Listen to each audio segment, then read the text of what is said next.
आज गुरुवार के पावन अवसर पर मैं आपको विष्णु भगवान की एक कथा सुनाऊंगी। गुरुवार का दिन विष्णु भगवान को समर्पित है। किसी नगर में एक ब्राह्मण रहता था। ब्राह्मण बहुत ज़्यादा गरीब था। गरीब होने की वजह से वह प्रतिदिन गुरुवार का व्रत किया करता था। उसकी भगवान विष्णु में बहुत अधिक श्रद्धा थी। ब्राह्मण प्रतिदिन सुबह उठता, विष्णु भगवान की पूजा करता और नित्य कर्म में लग जाया करता था। धीरे धीरे समय के साथ ब्राह्मण के पास बिल्कुल भी धन नहीं आ पा रहा था, जिस वजह से ब्राह्मण काफ़ी परेशान था। हे विष्णु भगवान, मैं क्या करूं, कुछ समझ नहीं आ रहा। अगर इस तरह रहा तो एक दिन मैं मर जाऊंगा, क्योंकि मेरा परिवार भूख से व्याकुल है। उस ब्राह्मण को कुछ समझ नहीं आया और गांव में भिक्षा मांगने के लिए निकल गया, पर किसी ने भी उसे भिक्षा नहीं दी। ये सब देखकर ब्राह्मण काफी दुखी हुआ और जंगलों की तरफ चला गया, क्योंकि अब वह अपने परिवार को इतना दुखी नहीं देख सकता था। जंगल में आकर वह एक पेड़ के नीचे बैठ गया और जोर जोर से विलाप करने लगा, क्योंकि उसका परिवार 2 दिनों से भूखा था और गांव में किसी ने भी उन्हें भोजन नहीं दिया। ब्राह्मण अपनी दशा को देखकर काफी ज्यादा रो रहा था। हे भगवान, मैं तो आपकी कितनी पूजा करता हूँ, फिर आपने मुझे ये दिन दशा क्यों दिखाए। ब्राह्मण को कुछ समझ नहीं आ रहा था। तभी उसे किसी की पुकार सुनाई दी। ऐसा लग रहा था जैसे कोई मदद मांग रहा हो। पुकार को सुनकर ब्राह्मण उसी तरफ चला गया तो देखा एक दलदल में एक राजा फंसा हुआ था।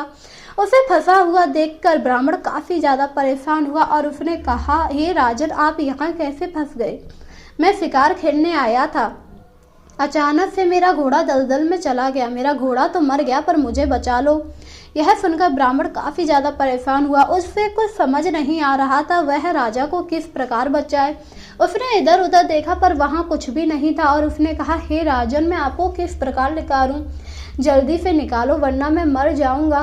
राजा को इस तरह दलदल में फंसा देखकर तभी ब्राह्मण ने देखा एक टहनी उसी तरफ जा रही थी। ब्राह्मण ने कहा, महाराज, आप इस पेड़ की टहनी को पकड़ लीजिए। जिस पर राजा ने उत्तर दिया, पेड़ की टहनी बहुत ऊपर है, तुम कुछ दूसरा उपाय देखो। इस पर ब्राह्मण इधर उधर देखने लगता है। वह जंगल के अंदर गया तो वहां भी उसे कुछ नहीं था। तभी उसे सूखी बेल दिखाई दी। बेल को देखकर उसने कहा, शायद इससे काम बन जाए, और यही सोचकर वह राजा के पास आया और बेल को दलदल में फेंकते हुए बोला, महाराज, आप इसे पकड़ लीजिए और बाहर आ जाइए। इस प्रकार ब्राह्मण ने राजा को दलदल से बाहर निकाल लिया। राजा की जान बच गई, जिससे राजा काफी ज्यादा खुश हुआ और बोला, अगर आज तुमने मेरी मदद नहीं की होती तो मैं इसी दलदल में फंसा रहता। चलो मेरे साथ मेरे महल चलो। इसके बाद राजा उस ब्राह्मण को अपने महल ले आया। महल में आने के बाद ब्राह्मण काफी ज्यादा खुश हुआ। राजा ने उसे काफी सारे पकवान दिए, पर ब्राह्मण ने पकवान खाने से मना कर दिया। इस पर राजा ने कहा, तुमने पकवान खाने से मना क्यों किया? जिस पर ब्राह्मण ने अपनी सारी दशा बताई और कहा, मेरा परिवार 2 दिनों से भूखा है, मैं यहाँ पर कुछ नहीं खाऊंगा। अगर आप मुझे कुछ घर के लिए दे दीजिए तो बहुत अच्छा होगा, क्योंकि मैं अपने भूखे परिवार के बिना कुछ ग्रहण नहीं कर सकता। ब्राह्मण का परिवार के प्रति समर्पित देखकर राजा काफी ज्यादा प्रभावित हुआ और राजा ने उसे काफी सारी फड़ मुद्राएं दी, जिन्हें देखकर ब्राह्मण काफी ज्यादा खुश हुआ और घर आ गया। घर आने पर उसकी पत्नी ने कहा, अजी, आप कहाँ चले गए थे? आज गुरुवार था, आपने व्रत नहीं रखा। यह सुनकर ब्राह्मण को अपनी गलती का एहसास हुआ, पर उसे एहसास हुआ भले ही उसने विष्णु भगवान की पूजा नहीं की, पर सुबह से कुछ खाया पिया भी नहीं था। और उसने फिर विष्णु भगवान को नमस्कार किया और फिर उनका पूजा किया और फिर कहा, हे विष्णु भगवान, ये सब आज आपकी कृपा से ही हो पाया है, मुझे क्षमा कर दिए जो मैंने आपकी आज पूजा नहीं कर पाई। इसके बाद ब्राह्मण ने अपने परिवार को स्वर्ण मुद्राएं दिखाई, जिन्हें देखकर परिवार काफी ज्यादा खुश हो गया। और इसके बाद अब ब्राह्मण नियमित रूप से गुरुवार को व्रत करके विष्णु भगवान की पूजा किया करता था। जो भी भक्त गुरुवार का व्रत करके विष्णु भगवान की पूजा करता है, विष्णु भगवान उसके सारे दुख दर्द दूर कर देते हैं। भले ही कुछ देर लगती है, पर विष्णु भगवान अपने भक्तों को कभी भी कष्ट में नहीं दे सकते हैं। बहुत समय पहले एक राज्य में एक सेठ रहा करता था। सेठ बहुत ही अमीर था और दान पुण्य करता, पर उसकी पत्नी को यह बात अच्छी नहीं लगती थी। उसने कई बार सेठ को रोका भी, पर सेठ ने हर बार अपनी पत्नी को समझाया और कहा कि उसे भी दान पुण्य करना चाहिए, पर सेठ की पत्नी ने उसकी एक भी बात नहीं मानी। एक दिन सेठ किसी काम से राज्य से बाहर गया हुआ था। उसी समय बृहस्पति देव एक साधु का भेष लेकर आए और सेठानी से भिक्षा मांगने लगे, जिस पर सेठानी ने कहा, जाइए जाइए, यहाँ पर कोई भिक्षा नहीं देगा। ये तुम क्या कह रही हो सेठानी, इतनी अमीर होकर भी भिक्षा ना देने की बात। मैं तो तंग आ चुकी हूँ इन सब से। हे भगवान, इससे अच्छा होता मैं गरीब हो जाती। ये कैसी बात कर रही हो सेठानी, आज के समय में सभी अमीर होना चाहते हैं और तुम गरीब होना चाहती हो। अरे ऐसे धन का क्या लाभ है जिसे मैं गरीबों में बांटती फिरूं। अच्छा तो तुम क्या चाहती हो बताओ, मैं तुम्हारी मनोकामना पूरी कर दूंगा। आप सच कह रहे हैं तो फिर ठीक है, मुझे गरीब बना दीजिए, मैं यही चाहती हूँ। तथा अस्तु, तुम गरीब हो जाओगी। बस गुरुवार को सिर धोकर नहा लेना और भट्टी चढ़ाकर कपड़े धो लेना। यह कहकर साधु वहां से गायब हो गया। इसके बाद सेठानी ने हर गुरुवार को ऐसा ही किया। लगभग 5 गुरुवार तक वैसा करने के बाद वह काफ़ी ज़्यादा गरीब हो गई, जिससे सेठ काफ़ी ज़्यादा परेशान हुआ, क्योंकि अचानक से उसे व्यापार में काफ़ी ज़्यादा नुकसान होने लगा। यह सब देखकर सेठ ने कहा, हे भगवान, ये सब क्या हो रहा है। अब तक तो सब कुछ सही था, अचानक से ये सेठ को कुछ समझ नहीं आ रहा था। वहीं सेठानी को तो सब कुछ पता था और सेठानी ने कहा, ये सब साधु महाराज की कृपा है। क्या साधु महाराज की कृपा है? मैं कुछ समझा नहीं। इसके बाद सेठानी ने सेठ को सारी बात बताई, जिसे सुनकर सेठ काफ़ी ज़्यादा परेशान हो गया और बोला, हे मूर्ख औरत, ये तूने क्या कर दिया। साधु ने तो बस ऐसे ही कहा होगा और तूने वही काम कर दिया। हे भगवान, अब मैं क्या करूं। इस पागल औरत ने क्या अनर्थ कर दिया, सारा धन नष्ट कर दिया। अब मैं कैसे धन कमाऊंगा। यह कहकर सेठ काफ़ी ज़्यादा दुखी हुआ और भगवान को याद करने लगा। तभी वहाँ से एक पंडित गुजरा। पंडित ने जब सेठ को इतना दुखी देखा तो कहा, क्या हुआ सेठ जी, आप इतने परेशान क्यों लग रहे हैं। इस पर सेठ ने पंडित को सारी बात बताई।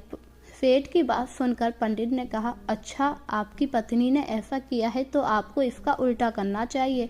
हर गुरुवार को बृहस्पति देव की पूजा कीजिए और उस दिन आपको दान पुण्य करना चाहिए, जिससे आपका धन लौट आएगा। क्या आप सच कह रहे हैं पंडित जी? हाँ, अगर तुम्हें यकीन ना हो तो 5 गुरुवार या 7 गुरुवार तक ऐसा करके देख लो।